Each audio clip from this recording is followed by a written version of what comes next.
Good morning my dear student. आज हम लोग मैन्युफैक्चरिंग प्रोसेस में लेक्चर सीरीज 56 को स्टार्ट करेंगे। जैसा कि डियर हम लोग मैन्युफैक्चरिंग प्रोसेस में मेटल फॉर्मिंग टॉपिक को स्टार्ट किए हुए थे, तो लास्ट लेक्चर में हम लोगों ने क्या किया था डियर, मेटल फॉर्मिंग प्रोसेस में hot working and cold working के वर्किंग से रिलेटेड टॉपिक को हम लोगों ने डिस्कस किया था और उससे हमारे क्या एडवांटेज होते हैं, क्या डिसएडवांटेज होते हैं और हॉट वर्किंग और कोल्ड वर्किंग के डिफरेंस को भी हम लोगों ने डिस्कस किया था। तो हम लोग क्या करेंगे डियर, उसी से आगे अपने टॉपिक को आगे बढ़ाते हुए डिस्कस करते हैं। अब हम लोग स्टार्ट करते हैं मेटल फॉर्मिंग का टॉपिक। मेटल फॉर्मिंग, अब इंट्रोडक्शन हमारा एंड हो गया। अब हम लोग क्या स्टार्ट करेंगे डियर, मेटल फॉर्मिंग। अच्छा, मेटल फॉर्मिंग में हमने आपको इंट्रोडक्शन मतलब टाइप बताया था। अगर अकॉर्डिंग टू वर्किंग की बात कर रहे थे तो हम यहाँ क्या बताए थे आपको, कितने टाइप से करते हैं, rolling, comma forging, comma rolling, forging, comma extrusion and drawing. Seat metal process भी इसी में आता है ना। तो ये हमारे होते थे dear difference types of metal forming process, जिसमें हम लोग क्या करेंगे डियर, पहले रोलिंग स्टार्ट करेंगे और कंप्लीट होने के बाद फिर हम लोग फोर्जिंग स्टार्ट करेंगे, देन आफ्टर एक्सट्रूजन पढ़ेंगे और देन आफ्टर हम लोग ड्राइंग पढ़ेंगे। तो आइए डियर, आज का टॉपिक हम लोग स्टार्ट कर रहे हैं रोलिंग प्रोसेस। तो देखिए, हम लोग समझते हैं कि रोलिंग प्रोसेस क्या होता है। रोलिंग प्रोसेस में हम लोग ये डिस्कस करेंगे कि रोलिंग प्रोसेस करते कैसे हैं, कितने टाइप की होती है और इसके एडवांटेज क्या होते हैं एंड एप्लीकेशन क्या होते हैं। तो रोलिंग प्रोसेस होने से पहले डियर हमने आपको बताया था कि कोई भी स्टील कंपनी है, उस स्टील कंपनी से हम लोग क्या लेते हैं, ब्लूम, बिलेट। हम लोग उस स्टील कंपनी से डियर क्या लेते हैं, देखिए कोई स्टील कंपनी हमारे पास होती है, वो कास्ट करके बनाती है ब्लूम, बिलेट, स्लैब। अब इससे हम लोग परचेज करके अपने, देखो ब्लूम से हम लोग क्या बनाते हैं, बिलेट और स्लैब बनाते हैं। देन इसको हम लोग लेकर इसे और स्मॉल क्रॉस सेक्शन में और इसकी लेंथ को बढ़ाकर रोल करते हैं। सपोज करिए कि हमने ब्लूम लिया इस साइज का। अब देखो, इसकी लंबाई को हमें इंक्रीज करना था और इसकी थिकनेस को हमें डिक्रीज करना था। तो उस समय हम क्या करेंगे डियर, एक रोलर लगाएंगे और एक दूसरा रोलर लगाएंगे, दोनों को इस डायरेक्शन में मूव कराएंगे और यहाँ पे हम अपने वर्कपीस को रख के आगे बढ़ाएंगे। जब इस पे हम लोग प्रेशर फोर्स अप्लाई करेंगे तो इस रोलर की वजह से यह वर्कपीस ऐसे इस तरफ से अपने क्रॉस सेक्शन को रिड्यूस करता हुआ आगे बढ़ेगा। इसी प्रोसेस को हम लोग रोलिंग प्रोसेस कहते हैं। हम क्या करते हैं डियर कि इस वर्कपीस के क्रॉस सेक्शन को, देखो ये जो क्रॉस सेक्शन आप देख रहे हो, ये क्रॉस सेक्शन एरिया को रिड्यूस करके आप देखो इस क्रॉस सेक्शन एरिया में कन्वर्ट करते हैं और इसी प्रोसेस को डियर हम लोग बोलते हैं रोलिंग प्रोसेस। और यह वर्कपीस कैसा डिफॉर्म हो रहा है, ड्यू टू प्लास्टिक डिफॉर्मेशन। यहाँ पे हम कहते हैं rolling is a process in which material are deform under plastic deformation and its cross section will decrease. इसका क्रॉस सेक्शन हमारा डिक्रीज होगा। जैसे सिंपल सा एग्जांपल देखिए, रोलिंग प्रोसेस में the process of plastically deforming metal by passing it between rolls. Different types of rolls के बीच से हम लोग मटेरियल को पास कराते हैं तो वहां से हमारा क्या होता है, मटेरियल प्लास्टिकली डिफॉर्म होता है। Then after most widely used and high production rate and close tolerance are achieved by rolling process. Surface finish भी बेटर मिलेगी, क्लोज टॉलरेंस भी मिलेगा और प्रोडक्शन रेट भी आपका हाई होगा। इससे अगर हमें कोई फ्लैट सरफेस को क्रॉस सेक्शन एरिया में रिड्यूस करना है तो रोलिंग सबसे मोस्ट सुटेबल प्रोसेस। यहां पे देखिए डियर, अब देखिए रोल जब होगा तो देखिए ये जो रोलर आपके मूव हो रहे हैं, ये मेटेलिक रोलर मूव हो रहे हैं। अगर रोलर और वर्कपीस के बीच में फ्रिक्शन फोर्स नहीं जनरेट होगा तो रोलिंग पॉसिबल नहीं है। Rolling are performed under friction force, तो फ्रिक्शन फोर्स की वजह से रोलिंग होगी। और ये रोल्स इन दोनों इस वर्कपीस पे क्या करेंगे, कंप्रेसिव फोर्स लगाएंगे और इस एक्शन में आपके शियर फोर्स लगाएंगे, तभी रोलिंग हमारी पॉसिबल होगी। तो रोलिंग में हमारे पास कंप्रेसिव फोर्स और शियर फोर्स अप्लाई होते हैं और friction force most important phenomena होता है रोल को प्रोसेस कराने। तो यहां देखिए, friction between the rolls and the metal surface produce high compressive stress. Friction की वैल्यू को हम लोग हाई रखते हैं ताकि रोल्स और वर्कपीस के बीच में स्लिप ना प्रोड्यूस हो। Then after hot working unless mentioned cold working, इसका मतलब समझिए एक बार, ये ईएस में अक्सर तक क्वेश्चन पूछे जाते हैं। इसका मतलब ये नहीं पूछा जाता है कि हॉट वर्किंग क्या है, कोल्ड वर्किंग क्या है। देखिए, जब हम रोलिंग की कैटेगरी की बात करेंगे डियर, हम रोलिंग की कैटेगरी की बात करेंगे तो इसे हम लोग दो टाइप से पढ़ेंगे, टाइप्स ऑफ रोलिंग। तो इसे हम लोग दो टाइप से पढ़ेंगे डियर। फर्स्ट हम लोग पढ़ेंगे हॉट रोलिंग और सेकंड हम लोग पढ़ेंगे कोल्ड रोलिंग। अब यहां पे देखिए dear, hot rolling is a rolling process in which workpiece are heated above recrystallization temperature, then rolling process are applied on the workpiece। Workpiece को हम लोग रिक्रिस्टलाइजेशन टेम्परेचर के ऊपर हीट करेंगे, देन आफ्टर उस पर रोलिंग प्रोसेस अप्लाई करेंगे।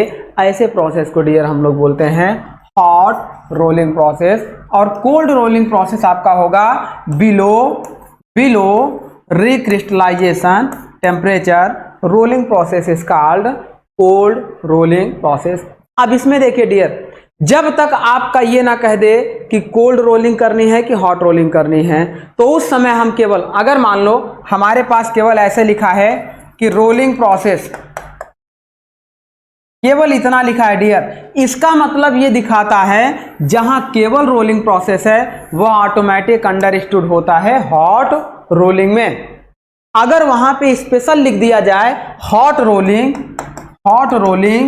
तो हम उसे कहेंगे हॉट रोलिंग हो रही है, या वहीं पे लिख दिया जाए कोल्ड रोलिंग। तो रोलिंग में क्या होगा डियर, जब तक कोल्ड रोलिंग मेंशन नहीं होगा या हॉट रोलिंग मेंशन नहीं होगा, तब तक केवल और केवल अगर रोलिंग लिखा है तो उसे हम लोग हॉट रोलिंग के रूप में कंसीडर करेंगे। यह लाइन हमारी वही कह रही है। देखिए, हॉट वर्किंग यानी कि अनलेस मेंशन्ड, जब तक कोल्ड वर्किंग को मेंशन नहीं करेंगे तब तक उसे हम हॉट वर्किंग के रूप में ही कंसीडर करेंगे, जिसे हम हॉट रोलिंग कहते हैं। नेक्स्ट पॉइंट देखिए, metal will undergo biaxial compression. Metal हमारा बाई एक्सियल में कंप्रेस होता है। Then after rolling is a forming operation on cylindrical rolls. देखो, रोलिंग हमारा क्या होता है, दो सिलेंड्रिकल रोल्स होते हैं इस तरीके से, ये हमारे रोल्स होते हैं। आप देखो ये डायग्राम में ये हमारे रोल्स होते हैं, एक ये सिलेंड्रिकल रोल है और एक ये हमारा सिलेंड्रिकल रोल है।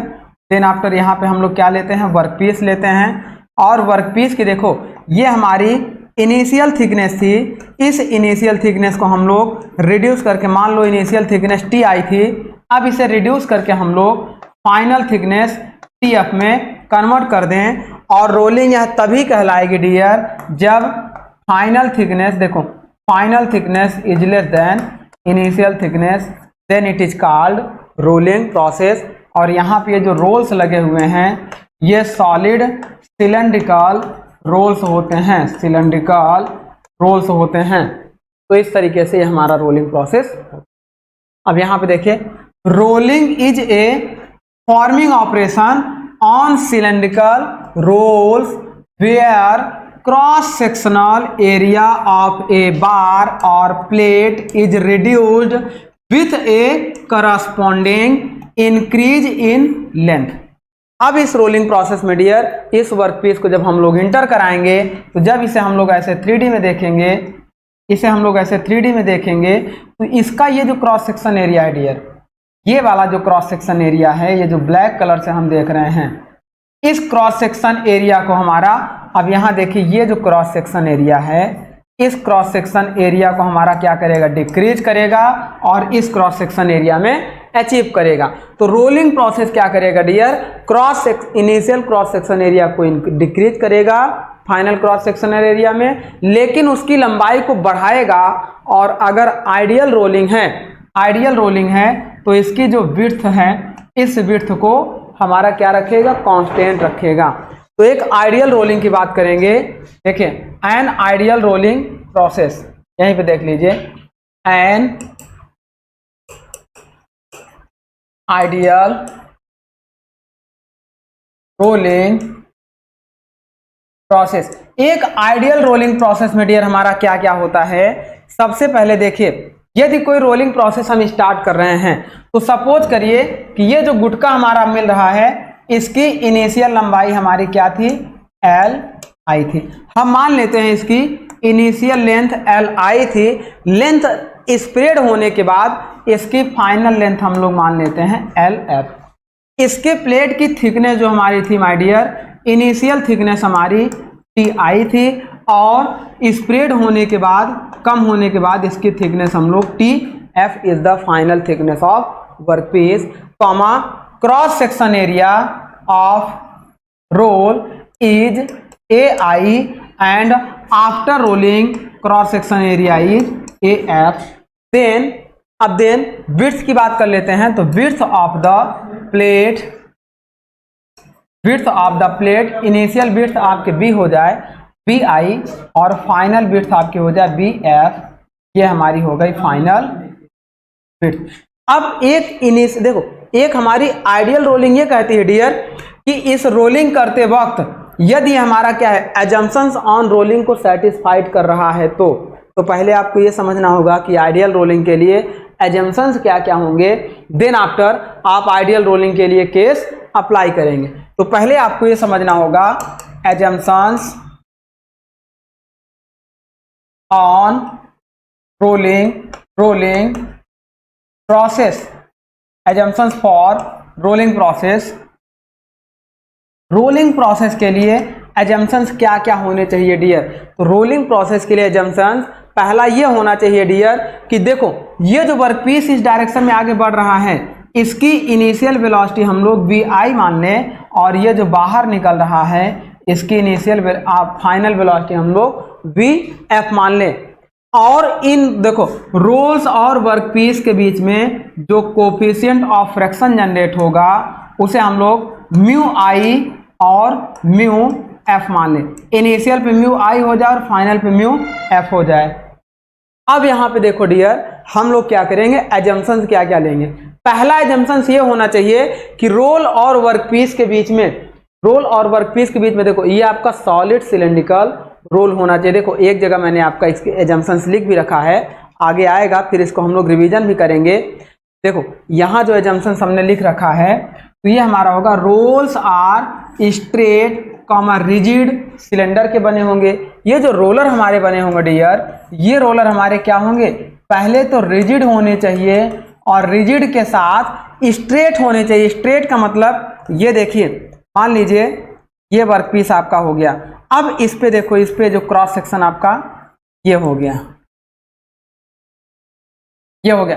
अब इस पे रोलर बिल्कुल स्ट्रेट ऐसे ही रखे होने चाहिए डियर, इस तरीके से। ये नहीं कि यहां से यहां तक की रोलर मतलब ऐसे तिरछा हो जाए या ऐसे हो जाए। अगर ये रोलर ऐसे रखे होते तो ये रोलर हमारे स्ट्रेट नहीं कहलाते। ये हमारा गलत है, ये हमारा सही है। स्ट्रेट बिल्कुल रोलर आपके, मतलब इस तरीके से स्ट्रेट आपके रोलर मूव करने चाहिए। तो पहली एजम्पशन क्या है, rolls are rigid and straight and cylindrical होने चाहिए। तो ये आपके रिजिड होने चाहिए, स्ट्रेट होने चाहिए और सिलेंड्रिकल क्रॉस सेक्शन में होने चाहिए।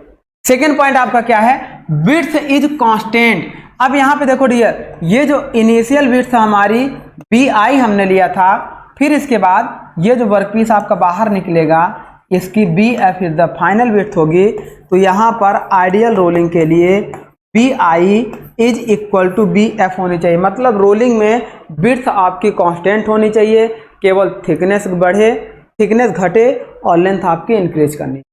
ये एक आइडियल रोलिंग की कंडीशन है, जबकि एक्चुअल में ऐसा नहीं होता है। एक्चुअल में विड्थ आपकी थोड़ी बहुत इंक्रीज कर जाती है जब हम रोलिंग करते हैं। तो यहाँ पे देखिए नेक्स्ट आपका क्या है, arc of contact is circular. ये देखिए डियर, यहाँ पे इस तरीके से ये जो मान लो देखिए ये आपका रोल हो गया, ये आपका रोल हो गया। अब यहाँ ये वर्कपीस ये इसके साथ ऐसे कांटेक्ट करके ऐसे बाहर निकलेगा। तो यहाँ देखो डियर, ये वर्कपीस आपका क्या है,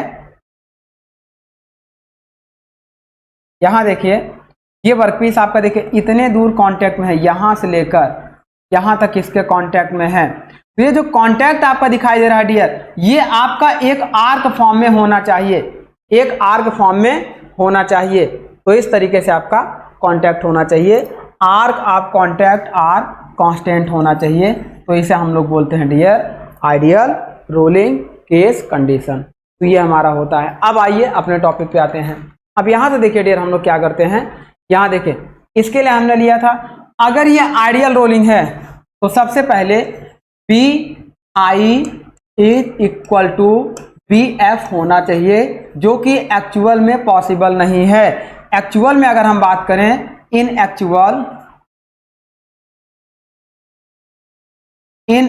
कंडीशन ये हमारा क्या हो जाएगा, देखो विड्थ हमारी इनिशियल विड्थ कम होगी, फाइनल विड्थ थोड़ी सी बढ़ जाएगी। फाइनल विड्थ, ये जो विड्थ है दबाने के बाद इसकी विड्थ थोड़ी सी इंक्रीज कर जाएगी। तो मतलब क्या होगा, B F width of final is greater than width of initial हो जाएगी। ये हमारा हो जाएगा डियर।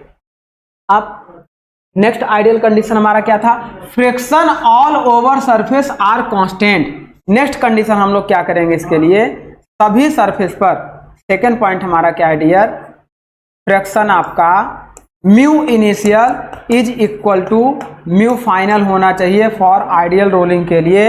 एवरी पॉइंट पर फ्रिक्शन फोर्स की वैल्यू, सॉरी फ्रिक्शन की वैल्यू कांस्टेंट होनी चाहिए, कोएफिशिएंट ऑफ फ्रिक्शन की वैल्यू कांस्टेंट होनी चाहिए। नेक्स्ट पॉइंट हमने क्या लिया था, नेक्स्ट पॉइंट हमने लिया था rolls are cylindrical comma solid and rigid होने चाहिए। Rolls are cylindrical comma solid and rigid होने चाहिए।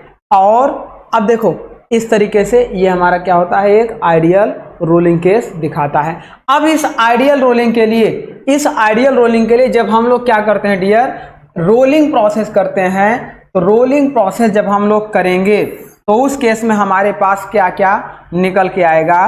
तो उस केस में देखिए डियर, जब हम लोग रोलिंग करेंगे, ये रोलिंग तभी मानी जाएगी जब इसकी थिकनेस कम होगी फाइनल में, मतलब फाइनल की थिकनेस कम मिलेगी इनिशियल से। अगर अदरवाइज फाइनल थिकनेस और इनिशियल थिकनेस सेम रहेगी तो वहां पर रोलिंग नहीं परफॉर्म होगी। तो रोलिंग प्रोसेस यह तभी होगा जब आपका पहला, देखो ये हम लोग क्या पढ़ने चल रहे हैं, एन आइडियल रोलिंग के लिए हमारा यह तभी होगा जब initial thickness is greater then final thickness होगी, तब यह रोलिंग प्रोसेस कहलाएगा। इस केस में अभी हम लोग वेलोसिटी भी देखेंगे। इसकी विड्थ तो मैंने आपको बता दिया, लेंथ, इसकी लेंथ आपकी क्या होगी, देखो विड्थ आपकी, थिकनेस आपकी घटेगी, लेकिन length of final is always greater then length of initial होगा। अगर हम रोलिंग प्रोसेस कर रहे हैं तो इसे दबाते जाएंगे तो इसकी लंबाई बढ़ती जाएगी। यही आपका है final length is always greater than initial length आपका हो जाएगा। नेक्स्ट आप देखिए यहाँ पे क्या होगा, वेलोसिटी की बात कर रहे हैं। जिस वेलोसिटी से यह मटेरियल इस रोल के अंदर इंटर कर रहा है, क्या उसी वेलोसिटी से बाहर निकल रहा है, तो ऐसा नहीं है। Final velocity is also greater than initial velocity होती है, इसका भी हम लोग प्रूफ भी करेंगे। V final is also greater than V initial होता है। और वेलोसिटी डियर इसमें तीन टाइप की होती है, वेलोसिटी इसमें तीन टाइप की होती है। पहली होती है वी, देखो फर्स्ट आपका होता है, यहाँ पे इसको हटा के दिखा, अगर वेलोसिटी की बात करेंगे डियर तो वेलोसिटी आपकी तीन तरीके से होती है। कौन कौन सी होती है, फर्स्ट आपकी होती है, देखो V I is the initial velocity of workpiece. इस वर्कपीस की इनिशियल वेलोसिटी होती है वी आई, एंड सेकेंड आपकी होती है V F is the final velocity of workpiece. इस वर्कपीस की फाइनल वेलोसिटी जो रोल से निकलकर बाहर जा रहा होगा, एंड रोल भी तो किसी वेलोसिटी से आपका मूव कर रहा है, एन आरपीएम से मूव कर रहा है, तो v बराबर हमारा क्या हो जाएगा, पाई डी एन बाई 60 से निकाल लेंगे इसकी रेक्टेंगुलर वेलोसिटी या लीनियर वेलोसिटी। एंगुलर वेलोसिटी दिया रहेगा v बराबर आर ओमेगा, से भी हम लोग क्या निकाल लेंगे, इसकी लीनियर वेलोसिटी निकाल लेंगे जब एंगुलर वेलोसिटी हमें पता रहेगी। तो इस तरीके से अब थर्ड पॉइंट हमारा क्या होगा, ये इसकी रोल्स की वेलोसिटी यदि हमारा r हो जाए तो V R is the velocity of rolls. तो अब यहाँ पे तीन वेलोसिटी मिलेगी, पहला आपको मिलेगा फाइनल वेलोसिटी, नहीं पहला इनिशियल वेलोसिटी, फाइनल वेलोसिटी और रोल्स वेलोसिटी। अभी हम लोग इसको प्रूफ करेंगे डियर, और प्रूफ भी करेंगे, और आपको याद भी रखना है कि सबसे ज़्यादा हाई वेलोसिटी आपकी होती है जो वर्कपीस बाहर जा रहा होता है, मतलब फाइनल वेलोसिटी। उससे कम वेलोसिटी आपकी होती है रोलर की, उससे कम वेलोसिटी आपकी होती है इनिशियल वेलोसिटी। इसे हम लोग प्रूफ करके भी देखेंगे। मतलब यहाँ पे वेलोसिटी की बात करेंगे तो ये वेरी वेरी इंपॉर्टेंट पॉइंट, इसे याद रखना है आपको। Final velocity is greater then roller velocity is greater than initial velocity, ये पॉइंट आपको याद रखना है। तो ये हमारा केस होता है dear an ideal rolling process के लिए। अब हम क्या करते हैं, आगे डिस्कस करते हैं अपने रोलिंग प्रोसेस के डिफिनेशन पे हम लोग पढ़ रहे थे। आइए रोलिंग प्रोसेस पे हम लोग डिफिनेशंस पढ़ रहे थे, तो यहाँ देखिए क्या है। हम लोगों ने ये पढ़ा था कि rolling is forming operation on cylindrical rolls where as. अब सिलेंड्रिकल रोल्स है तब आपके दिमाग में होना चाहिए कि सिलेंड्रिकल रोल्स हमेशा कैसा होना चाहिए, रिजिड होना चाहिए, और उस वर्कपीस पे कैसा लगा होना चाहिए, स्ट्रेट लगा होना चाहिए। चलिए आगे बात करते हैं। देखो ये हो गया cylindrical rolls where as cross sectional area of bar और plate is reduced with corresponding increase. तो इसका मतलब जो क्रॉस सेक्शन एरिया था, यहाँ पे देखो जो हम लोग डिस्कस कर रहे थे, ये जो हम लोग एरिया ऑफ इनिशियल था ये कम होगा, क्योंकि थिकनेस कम होगी, विड्थ कांस्टेंट रहेगी, तो ये एरिया देखो बहुत कम हो गया, ये वाला एरिया, ये हमारा क्रॉस सेक्शन एरिया होता है। मतलब नेक्स्ट पॉइंट अगर हम बात करें तो area of final is less then area of initial होगा, तभी ये हमारी रोलिंग प्रोसेस का। आइए आगे बढ़ते हैं। नेक्स्ट कह रहा है the metal is thinned and elongated by compression and shear force. ये आपको नोट पॉइंट करके भी रख लेना है कि जब रोलिंग प्रोसेस करते हैं तो मेटल की थिकनेस कम होगी और उसकी लंबाई बढ़ेगी due to compressive force and shear force. पहले मेटल को कंप्रेस करेंगे, फिर शियर करके आगे की ओर लंबाई में बढ़ाते हैं। तो ये हमारा कौन कौन सा फोर्स लगेगा, compression and shear force, comma but increase in width slightly. लेकिन रियल कंडीशन में, अगर आइडियल कंडीशन की बात करेंगे तो रोलिंग की विड्थ कांस्टेंट होती है, लेकिन रियल कंडीशन की बात करेंगे तो रोलिंग की विड्थ धीरे धीरे, स्लाइटली मतलब धीरे धीरे इंक्रीज करती है, comma rolling is normally a hot working process unless specified mentioned as cold rolling. जब कोल्ड रोलिंग आपको मेंशन किया जाएगा तभी आपको रोलिंग प्रोसेस में हम कोल्ड रोलिंग कहेंगे, अदरवाइज हम केवल और केवल जहां नाम दिया रहेगा उसे हॉट रोलिंग की तरह कंसीडर करेंगे। अब यहाँ पे देखिए डियर, एक फार्मूला हमने लिखा है रिलेटिव ड्राफ्ट। रिलेटिव ड्राफ्ट का फार्मूला समझने से पहले हम आपको ये समझा दें कि रिलेटिव ड्राफ्ट होता क्या है। देखिए रिलेटिव ड्राफ्ट क्या होता है उसके लिए समझिएगा कि जब हम इस वर्कपीस को कंप्रेस कर रहे हैं तो देखिए उसकी इनिशियल थिकनेस टी आई थी और फाइनल थिकनेस कितनी हो गई, टी एफ हो गई। तो रिलेटिव ड्राफ्ट, ड्राफ्ट का मतलब क्या होता है, इसकी थिकनेस को कंप्रेस करने को ही हम लोग ड्राफ्ट बोलते हैं। तो यहीं पे हमारा होता है रिलेटिव ड्राफ्ट। इसका मतलब जो हमारा ड्राफ्ट मिलेगा वो हमारा होता है डेल्टा टी, मतलब थिकनेस जितना हम रिड्यूस कर रहे हैं। देखो हम लोग कितनी थिकनेस रिड्यूस कर रहे हैं, यहां से अगर बात करें तो इतनी एंड इतनी। यदि हम इसे डेल्टा टी बाई टू माने, डेल्टा टी बाई टू माने, तो टोटल थिकनेस हमारी कितनी हो जाएगी, delta T. Delta T thickness को हम लोग रिड्यूस कर रहे हैं, तो delta T upon initial thickness is called relative draft. इसका मतलब T thickness in initial minus thickness in final upon thickness is initial into 100 is called draft. तो ये आपका एक ड्राफ्ट का फार्मूला याद होना चाहिए। जितना हम लोग क्या कर रहे हैं, उस थिकनेस में रिडक्शन कर रहे हैं, अपॉन इनिशियल थिकनेस इंटू 100 करेंगे, वो हमारे लिए ड्राफ्ट मिल जाएगा। अब यहाँ ड्राफ्ट देखो हम लोग तीन तरीके से कंसीडर करते हैं डियर, तीन तरीके से, 3 टाइप से हम लोग ड्राफ्ट को कंसीडर करते हैं। फर्स्ट आप देखिए, जब इसकी थिकनेस रिड्यूस हो रही है तो थिकनेस के लिए हम लोग इसे पढ़ेंगे absolute draft delta T. Absolute draft delta T अगर हम लोग निकालेंगे तो डेल्टा टी बराबर क्या होगा, डेल्टा टी बराबर होगा T I minus T F. ये हमारा क्या हो जाएगा, एब्सोल्यूट ड्राफ्ट, मतलब थिकनेस हमारी देखो इनिशियल ज्यादा है, फाइनल कम है, तो हमारी क्या होगी, कंप्रेस होगा। जो ड्राफ्ट मिलेगा, जो कमी आएगी वो थिकनेस में आएगी। कितनी कमी आएगी, initial thickness minus final thickness. 10 mm था, अगर 8 mm मिलेगा, 8 mm मिलेगा, तो ये डेल्टा टी आपका कितना हो जाएगा, 2 mm। तो इस तरीके से आपका ये हो गया। सेकंड हम लोग देखेंगे एब्सोल्यूट इलोंगेशन। अब हम ये जानते हैं डियर कि जब लंबाई कंप्रेस करेंगे तो उसकी लंबाई बढ़ेगी, तो लंबाई में जो जितना वृद्धि होगा, मान लो कि इतनी लंबी आपकी सीट थी, अब उसको हम लंबाई करके इतनी लंबी बना दिए, इतना जो आपका लंबाई में वृद्धि हुआ, इसे हम लोग डेल्टा एल बोलेंगे। इसी को हम लोग बोलेंगे draft in length, draft in length. तो ड्राफ्ट इन लेंथ के लिए हम लोग बोलेंगे एब्सोल्यूट इलोंगेशन डेल्टा एल बराबर L F minus L I, और ये किस में होगा, एम एम में ये भी होगा।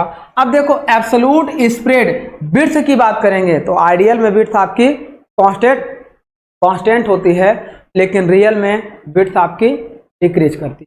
तो यहाँ पे देखिए डियर, इंक्रीज करती है। तो डेल्टा भी विड्थ आपकी इंक्रीज करेगी, तो इसका मतलब फाइनल विड्थ ग्रेटर होगी, इनिशियल विड्थ कम होगी। तो final width minus initial width is called relative draft in width. तो ये हमारा हो जाएगा विड्थ के लिए, ये हमारा हो जाएगा। अब इन तीनों के लिए अगर हम निकालना चाहें, हम लोग निकालना चाहें रिलेटिव ड्राफ्ट इन, देखो रिलेटिव ड्राफ्ट अगर हम लोग निकालना चाहें तो रिलेटिव ड्राफ्ट आर टी, ये जो हम लोगों ने फार्मूला लिखा था रिलेटिव ड्राफ्ट थिकनेस के लिए, तो ये हमारा क्या होगा, initial thickness minus final thickness upon initial thickness into 100। तो ये हो जाएगा dear initial thickness T I minus final thickness upon initial thickness into 100 is called relative draft. इसी तरीके से अगर हमें रिलेटिव इलोंगेशन निकालना होगा तो हम उसके लिए निकाल लेंगे final length minus initial length upon initial length into 100। Similar उसी तरीके से हम लोग एब्सोल्यूट विड्थ निकाल लेंगे या एब्सोल्यूट स्प्रेड निकाल लेंगे। आई थिंक यहाँ से आपको ड्राफ्ट क्लियर हो गया होगा। जितना उस पर मतलब कमी हो रही है या वृद्धि हो रही है, उसी को हम लोग ड्राफ्ट कहते हैं।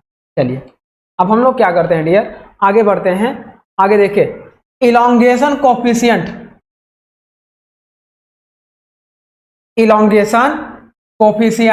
अगर उसे हम R से डिनोट करें तो it is the ratio of final length upon initial length is called elongation coefficient. कितना मटेरियल हमारा इलोंगेट होगा वो final length minus initial length कर देंगे अपॉन इनिशियल लेंथ कर देंगे, वही हमारा इलोंगेशन कोफिशिएंट आएगा। It is always greater than 1 होगा, क्योंकि फाइनल लेंथ हमेशा ग्रेटर होगी, इनिशियल लेंथ हमेशा लेस होगी। देन आफ्टर, अब देखिए at the moment of bite two to forces act on the metal forms the side of each rolls radial और normal force. इसका मतलब क्या होगा डियर, देखिए at the moment of bite, जब हम लोग बाइट का मतलब रोलिंग कर रहे होंगे तो जहां से जहां तक रोल आपका कांटेक्ट होता है उसे हम लोग बाइटिंग बोलते हैं। बाइटिंग का मतलब ये होता है डियर, देखिए यहां से लेकर यहां तक रोलर कांटेक्ट कर रहा है तो इसे हम लोग बोल रहे हैं बाइट कर रहा है रोलर आपका। इसको जैसे बाइट मतलब काटना होता है, चबाना होता है, तो रोलर आपका क्या है, जितनी देर कांटेक्ट में रहेगा वहीं आपको इसको दबा के आगे बढ़ा रहा है, तो इसे हम लोग बोलते हैं बाइट या बाइटिंग। अब यहां देखिए ये कह रहा है at the moment of bite, जब यह रोलर बाइट कर रहा होगा तो two forces act on the metal, दो फोर्स मेटल में एक्ट करेंगे। फर्स्ट आपका कंप्रेसिव फोर्स और सेकंड आपका shear force, comma from the sides of each rolls, दोनों रोल से रेडियल और नॉर्मल फोर्स लगेंगे। Then after angle of biting, angle of biting आपका क्या होगा डियर, ये आप very important formula. Angle of biting का मतलब यहां से आप समझिए, सपोज करिए देखिए ये आपका रोलर था, ये आपके दो रोलर हो गए। अब इन रोलर से डियर हम लोग क्या करेंगे, अपने वर्कपीस को पास करा रहे हैं इस तरीके से। देखिए ये हमारा वर्कपीस इस तरीके से ऐसे पास होगा और यहां से ऐसे बाहर निकलेगा। अब देखिए डियर क्या है कि ये रोलर देखिए यहां से लेकर यहां तक इसके कांटेक्ट में है, इसके बाद मटेरियल क्या है इसे सेपरेट करता हुआ चला जा रहा है, तो इसके सेंटर से, इस रोलर के सेंटर से यहां से लेकर यहां तक इसका कांटेक्ट हो रहा है, यहां से लेकर यहां तक इसका कांटेक्ट हो रहा है। ये जो अल्फा एंगल बनेगा, रोलर स्टार्टिंग में जहां पे मेटल को कांटेक्ट करे और एंड में जहां पे मेटल को सेपरेट करे, उन दोनों के बीच में रोलर के सेंटर से एक एंगल बनेगा, उसी एंगल को बोलते हैं एंगल ऑफ बाइटिंग। जब रोलर का साइज बढ़ेगा तो एंगल ऑफ बाइटिंग बढ़ेगा, जब रोलर का साइज घटेगा तो एंगल यानी कि कांटेक्ट आर्क कांटेक्ट घटेगी तो एंगल आपका घटेगा, तो इसी एंगल को आपको बोलते हैं एंगल ऑफ बाइट। तो आई थिंक आपको यहाँ से समझ में आ गया होगा। एक चीज़ और समझ लीजिए, मेटल आपका जो डिफॉर्म होता है तो कैसे डिफॉर्म होता है, देखिए यहाँ पे मॉलिक्यूल्स आपके कुछ इस तरीके से बने होते हैं। इस तरीके से मॉलिक्यूल की अगर मेटालिक स्ट्रक्चर की बात करें तो कुछ इस तरीके से बने होते हैं मॉलिक्यूल्स। अब जब इधर आते हैं डियर, जब ये कंप्रेसिव फोर्स अप्लाई करता है तो ये मॉलिक्यूल्स क्या होते हैं, स्प्रेड होने शुरू हो जाते हैं। अब ये स्प्रेड होने शुरू हो जाते हैं और आगे स्प्रेड होकर ऐसे बढ़ जाते हैं। अब ये जो स्प्रेड हो जाते हैं डियर, अगर देखो इस तरीके से थे तो हम ये देख रहे थे इनके बीच वाइड्स और पोरोसिटी भी कुछ अवेलेबल थी, लेकिन जब इसे दबा देंगे तो वाइड्स और पोरोसिटी लगभग नेग्लिजिबल हो जाती है। ये हमारा रोलिंग प्रोसेस होता है। यहाँ से देखो इसे हम लोग जब कंप्रेस करते हैं, कंप्रेस करके जब शियर फोर्स लगाते हैं तो उस समय क्या होता है, इसमें देखो ये जो मेटल आपका है, पहले आपका क्या होता है, जब हम लोग हॉट रोलिंग कर रहे हों तो मेटल को रिक्रिस्टलाइजेशन टेम्परेचर के एबव रोलिंग करेंगे, तो देन यहाँ पे क्या होता है डियर, देखो ये क्या है, सारा रिक्रिस्टलाइजेशन जोन है, और जब ये बाहर निकलने लगता है यहाँ से यहाँ तक आपका रिक्रिस्टलाइजेशन जोन होता है। फिर आफ्टर सम डिस्टेंस वो हमारा क्या होता है, रिकवरी होने लगता है, मतलब ग्रेन ग्रोथ होने लगता है। तो ये हमारा क्या होता है, structure of metal rolling process. पहले यहाँ से आपको ये समझ में आ गया होगा, अल्फा आपका क्या है डियर, अल्फा आपका है ड्राफ्ट एंगल। अब किस मटेरियल के लिए अल्फा कितना होता है, सॉरी बाइटिंग एंगल, कहाँ से कहाँ तक, देखो मेटल आपका यहाँ से लेके यहाँ तक कांटेक्ट करा है तो इतना ही बाइट करेगा, इसी को बोलते हैं बाइटिंग एंगल। अब ये बाइटिंग एंगल देखिए डियर हर मटेरियल के लिए अलग अलग होता है। अगर हम लोग कोल्ड रोलिंग कर रहे हों तो कोल्ड रोलिंग के लिए जो हमारा बाइटिंग एंगल होता है डियर वो लगभग 1.2 डिग्री से 10 डिग्री सेंटीग्रेड के बीच में रखा जाता है। कोल्ड रोलिंग के लिए बाइटिंग एंगल बहुत कम रखते हैं क्योंकि मेटल पे ज़्यादा फोर्स अप्लाई करना होता है, और हॉट रोलिंग में क्या है, मेटल को ज़्यादा कम फोर्स अप्लाई करके ज़्यादा लेंथ को स्प्रेड कर सकते हैं। तो हॉट रोलिंग के लिए बाइटिंग एंगल बढ़ा देते हैं लगभग 2.15 से 20 डिग्री सेंटीग्रेड एंड 3.24 से 30 डिग्री सेंटीग्रेड होता है, जिसमें देखो ये 20 डिग्री सेंटीग्रेड तक for hot rolling of seat and strip के लिए होता है। जब हमें हॉट रोलिंग में सीट और स्ट्रिप बनाना हो तो उसके लिए बाइटिंग एंगल डियर हम लोग अप टू 20 डिग्री सेंटीग्रेड रखते हैं। और अगर हमें हैवी बिलेट्स एंड ब्लूम्स की रोलिंग करनी हो, हैवी बिलेट एंड ब्लूम्स की रोलिंग करनी हो तो उस समय हम लोग क्या करेंगे, बाइटिंग एंगल लगभग अप टू 30 डिग्री सेंटीग्रेड तक रखते हैं। तो ये हमारा होता है डियर बाइटिंग एंगल।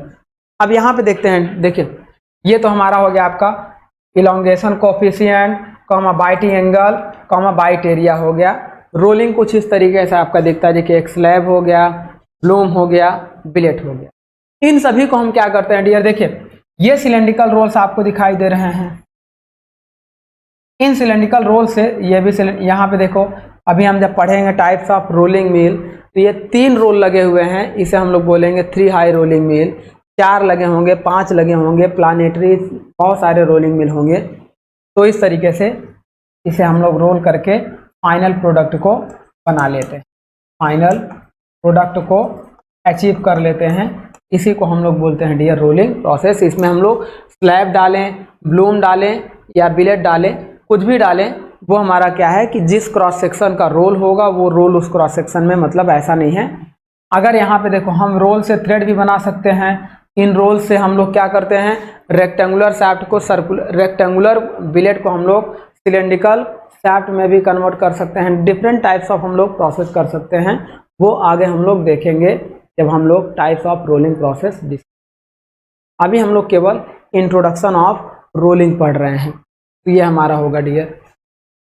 अब एक टर्मिनोलॉजी, ये तो हमने आपको समझा दिया था कि आपका आइडियल रोलिंग प्रोसेस क्या होता है, उसके लिए एक एग्जांपल लेकर हमने ऐसे आपको समझाया। देन आफ्टर आगे देखते हैं टाइप्स ऑफ रोलिंग प्रोसेस में। अभी तो हम लोगों को देखिए डियर बहुत कुछ चीज़ें समझना है, हमें ये समझना है, ये सारी चीज़ें हमें प्रूव करनी है कि क्या इनिशियल वेलोसिटी कम होगी, फाइनल वेलोसिटी ज़्यादा होगी। तो इन सब चीज़ों के लिए डियर हम लोग क्या करेंगे, देखिए हम लोग पढ़ेंगे जब टाइप्स ऑफ रोलिंग, तो हमारे पास रोलिंग होगा, एक हॉट रोलिंग होगा, एक कोल्ड रोलिंग होगा।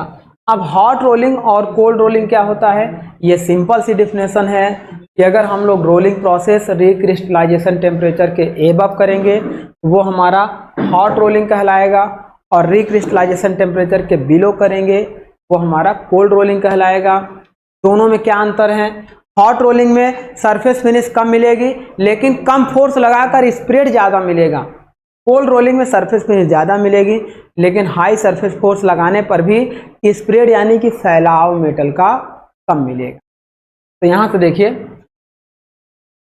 जब बात करेंगे टाइप्स ऑफ रोलिंग की, तो हॉट रोलिंग में क्या होगा, surface quality and final dimensions are less accurate. तो देखो मेटल आपका जब हॉट रोलिंग होगा तो रोलिंग के बाद जो सरफेस आपकी ये वाली मिलेगी, ये वाली जो सरफेस मिलेगी, ऐसे आप देखो तो ये वाली सरफेस आपकी क्या होगी, पुअर सरफेस फिनिश मिलेगी,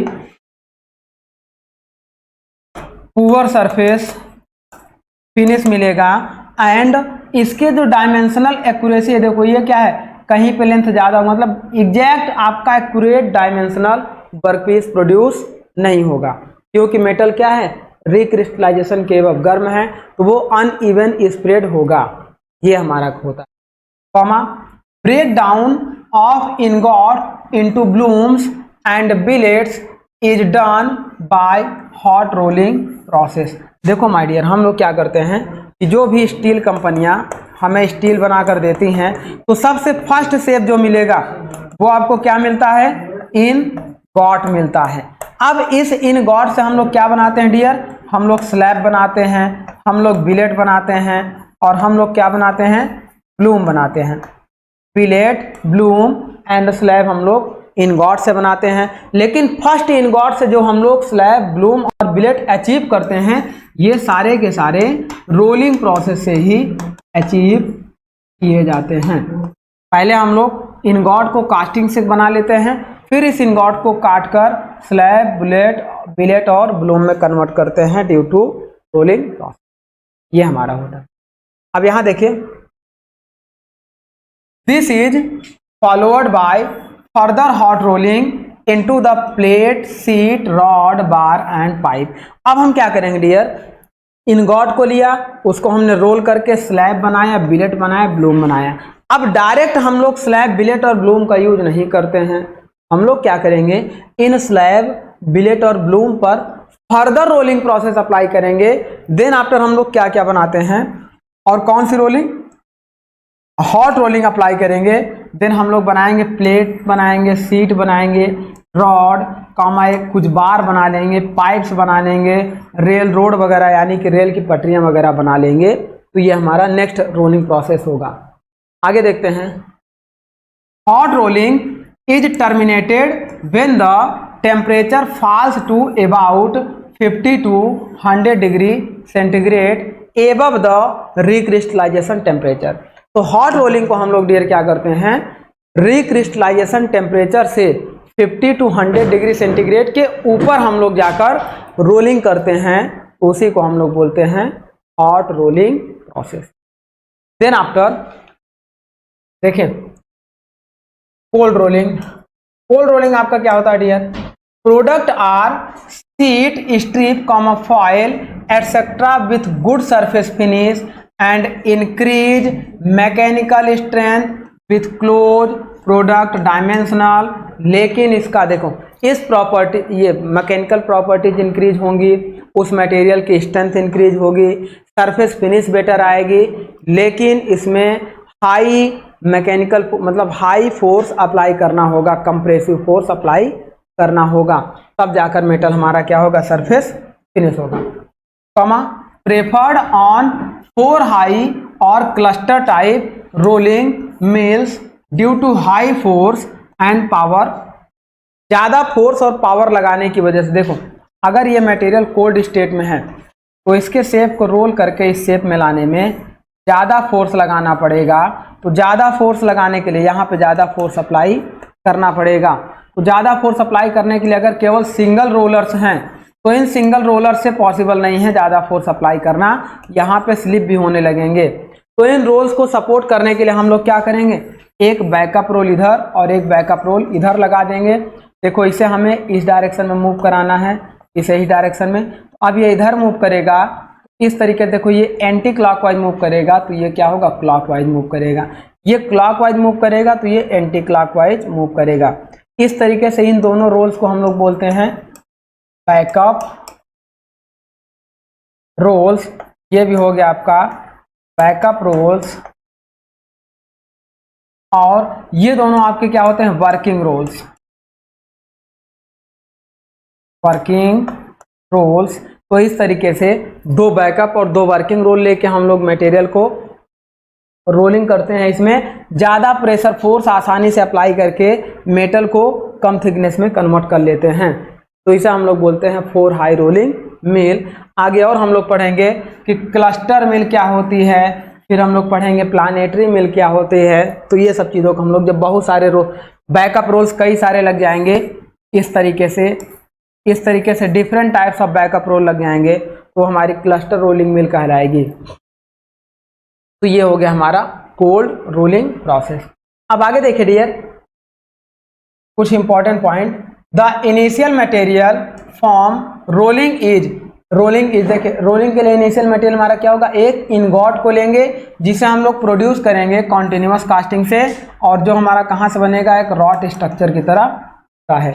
अब इस इनगॉट को लेकर हम लोग क्या करते हैं, स्लैब ब्लूम बिलेट बनाते हैं। देन उस पर रोलिंग करके हम लोग different types of flat surface, shape rolling, production, seamless tubing and pipe rolling में यूज करते हैं। तो ये हमारे क्या होते हैं डियर, रोलिंग के एप्लीकेशन होते हैं। इन इनगॉट से हम लोग क्या करते हैं, इन सारे प्रोडक्ट को प्रोड्यूस करते हैं। लेकिन पहले इनगॉट को हम लोग या तो डायरेक्ट इनगॉट से हम लोग इन सब शेप को अचीव कर लें, या फिर हम लोग इनगॉट को लेकर क्या करें, पहले स्लैब, ब्लूम और बिलेट में कन्वर्ट करें, देन आफ्टर रोलिंग प्रोसेस को अप्लाई करें। ये सारे हमारे अभी डिफरेंट टाइप्स ऑफ रोलिंग होंगे। पहले हम लोग क्या पढ़ेंगे dear, flat rolling terminology discuss करेंगे, न्यूट्रल पॉइंट हम लोग डिस्कस करेंगे और न्यूट्रल सरफेस डिस्कस करेंगे।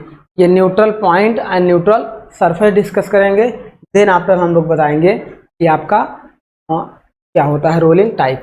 तो सबसे पहले यहाँ पे देखिए डियर, हम लोग एक फ्लैट सरफेस की बात कर रहे हैं, एक फ्लैट रोलिंग की बात कर रहे हैं। यहाँ इस फ्लैट रोलिंग में हम लोग क्या करेंगे, एक रोल्स लेंगे। अब इन रोल्स से हम लोग देखो, ये रोलर यहाँ से लेकर यहाँ तक कांटेक्ट में हो रहा है,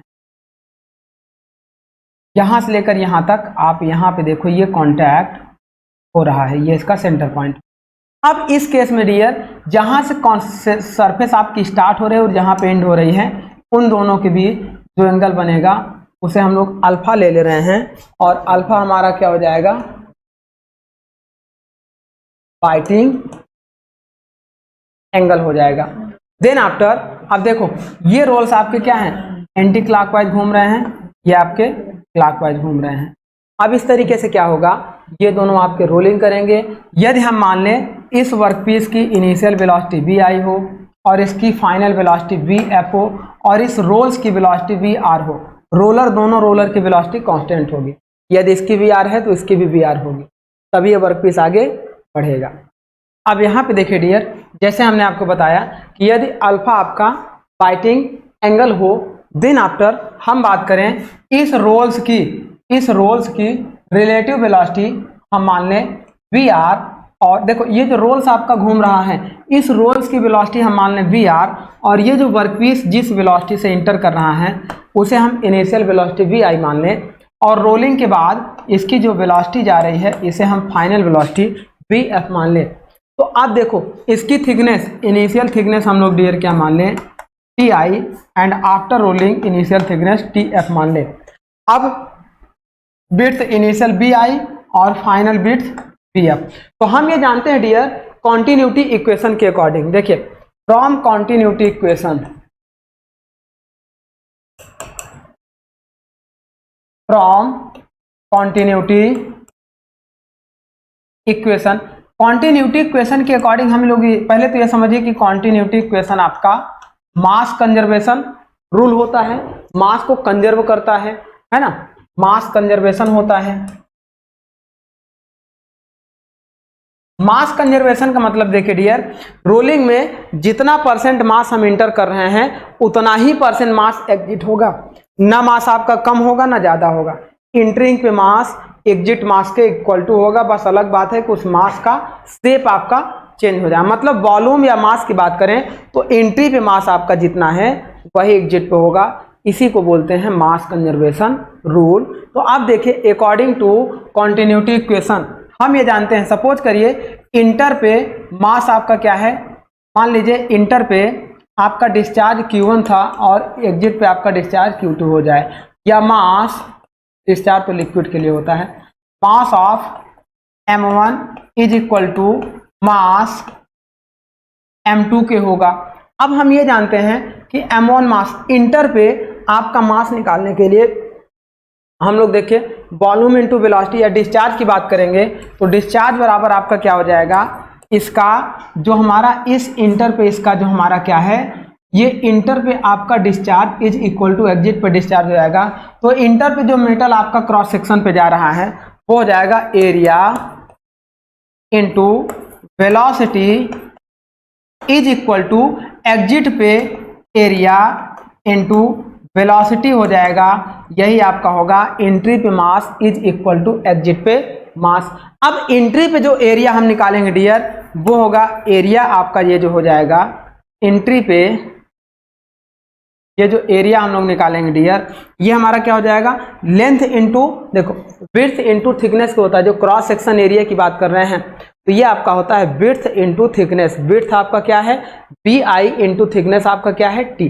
जो एरिया ऑफ क्रॉस सेक्शन जिसको हम लोग क्या कर रहे हैं, कम कर रहे हैं, तो एरिया ऑफ क्रॉस सेक्शन आपका क्या है, यही तो है, इसी एरिया की बात हो रही है। तो ये एरिया निकालना होगा, तो इसकी thickness T F into width B F, ये आपका हो जाएगा फाइनल एरिया।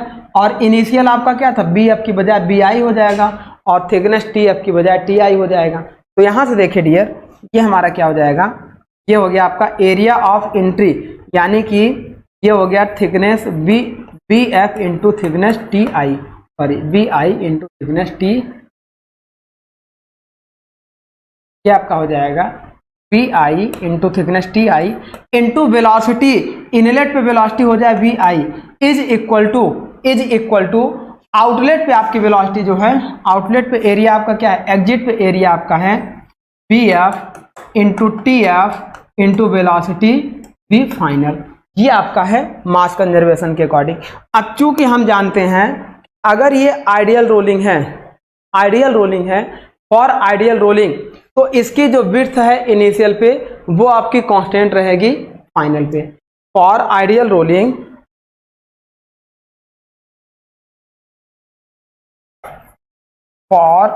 रोलिंग हम ये जानते हैं B F is equal to B I के होगा, width of initial is equal to width of final होगा, लेकिन रियल में फाइनल विड्थ आपकी बढ़ जाती है। पहले आइडियल रोलिंग के अकॉर्डिंग देख लेते हैं। तो यहाँ से देखिए जब विड्थ कांस्टेंट होगी तो मतलब ये और ये कांस्टेंट होगा, तो ये आपस में कैंसिल आउट हो जाएगा। तो यहाँ से आपका क्या बचेगा dear, T initial into V initial is equal to T final into V final बचेगा।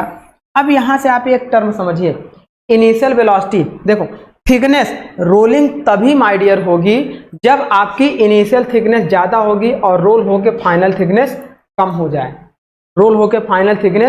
कम हो जाए। तो इसका मतलब हम ये जानते हैं चूंकि फाइनल, देखो initial thickness is always greater then final thickness.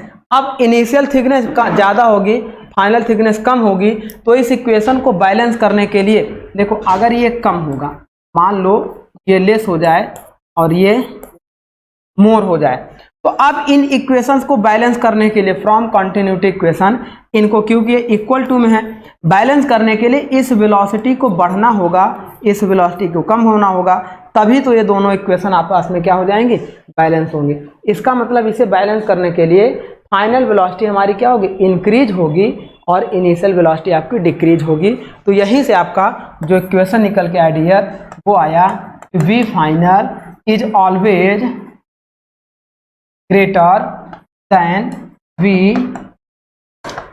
Initial. Initial velocity आपकी कम होगी और फाइनल वेलोसिटी आपकी ज़्यादा होगी, और जो रोल की वेलोसिटी होगी, ये रोलर की वेलोसिटी होगी, इसकी वेलोसिटी हमेशा फाइनल वेलोसिटी से कम और इनिशियल वेलोसिटी से ज़्यादा होगी। तो ये हमारा हो जाएगा वेलोसिटी से रिलेटेड जो हमने प्रूफ किया। हमने क्या प्रूफ किया dear, velocity of final is greater than velocity of roll is greater than velocity of initial, ये हमने प्रूफ किया। अब यहाँ से देखिए डियर, एक टर्म आपका आता है, ये तो हमने आपका प्रूफ किया। अब एक टर्म आपका आता है जो हम लोग पढ़ेंगे फ्लैट रोलिंग के लिए, न्यूट्रल पॉइंट और न्यूट्रल प्लेन। ये क्या होता है, ये ऐसा होता है कि जब हम लोग देखो, अभी आपका एक इंट्रोड्यूस करा दे रहे हैं। सपोज करिए कि आपका रोलिंग प्रोसेस है, ये वर्कपीस आपका इधर, इस वर्कपीस ये आपका होगा, मान लीजिए, चलिए ज़्यादा बड़ा हमने बना प्रोसेस को, या छोड़िए, ये हो गया आपका ड्राफ्ट एंगल, ये हो गया आपका ड्राफ्ट एंगल नहीं, बाइटिंग एंगल अल्फा और अल्फा। अब यहाँ पे क्या होगा डियर, देखो ये एग्जैक्ट इस पॉइंट पे इसको सेपरेट कर रहा है। अब यहाँ से लेके यहाँ तक इसका कांस्टेंट है, तो होगा क्या डियर कि देखो ये वेलोसिटी फाइनल है, ग्रेटर है, ये वेलोसिटी आपकी इनिशियल है, सबसे कम है, और ये वेलोसिटी आपकी रोल्स की है। तो देखो होगा क्या डियर, अब रियल में हम क्या करेंगे कि एक ऐसा पॉइंट आएगा, देखो इधर की वेलोसिटी ज़्यादा है, इधर की वेलोसिटी कम है, होते होते इधर की वेलोसिटी बहुत कम है। ये रोल्स की वेलोसिटी क्या है, इससे कम और इससे ज़्यादा है। एक पॉइंट ऐसा कॉमन पॉइंट आएगा, नेक्स्ट लेक्चर में इसको हम आपको दिखाएंगे डियर। एक ऐसा पॉइंट आएगा कॉमन, तो हम अलग कलर से देखें। सपोज करिए यहाँ पर एक पॉइंट आपका ऐसा आएगा जहाँ पर देखो होगा क्या, ये वेलोसिटी ग्रेटर है, ये लेसर है, ये भी ये कम है इससे और ये ज़्यादा है इससे। अब ये इधर आएंगे तो वेलोसिटी घटने लगेगी। नेक्स्ट लेक्चर में हम लोग इसको बताएंगे कि वेलोसिटी कैसे घटेगी, और कितनी घटेगी, किस पॉइंट पे घटेगी, एग्जैक्ट उसका हम लोग डेरिवेशन भी करेंगे। तो इधर आने पे एक ऐसा पॉइंट आएगा डियर, इस पॉइंट पर velocity of initial is equal to velocity of final के हो जाए, या इस पॉइंट पर हम ऐसा कहते हैं velocity of initial is equal to velocity of roll हो जाए, या velocity of roll is equal to velocity of final हो जाए, तो velocity of initial is equal to velocity of final के हो जाएगी। तो उस पॉइंट को, जिस पॉइंट पर वेलोसिटी आपकी क्या हो जाए डियर, कांस्टेंट हो जाए, उस पॉइंट को हम लोग बोलते हैं न्यूट्रल पॉइंट। और उस न्यूट्रल पॉइंट पे एक प्लेन अगर आप ड्रॉ कर दो तो इस प्लेन को बोलते हैं डियर न्यूट्रल प्लेन। तो इस तरीके से क्या होगा डियर कि नेक्स्ट लेक्चर में हम लोग आपको न्यूट्रल पॉइंट क्या होता है, न्यूट्रल प्लेन क्या होता है, इसका डिस्कस करेंगे। और फ्लैट रोलिंग में हम लोग रोलिंग से रिलेटेड डेरिवेशन को भी करेंगे, जो हमने इस डायग्राम से करना है। कि फ्लैट रोलिंग में सिंपल सा भी तो हमने आपको बता दिया कि वेलोसिटी से रिलेटेड टर्म हमने आपको बता दिया। तो नेक्स्ट लेक्चर में और इसके आगे हम लोग डिस्कस करेंगे। चलिए माय डियर, आज का टॉपिक हम लोग यहीं पे एंड करते हैं। Thank you my dear.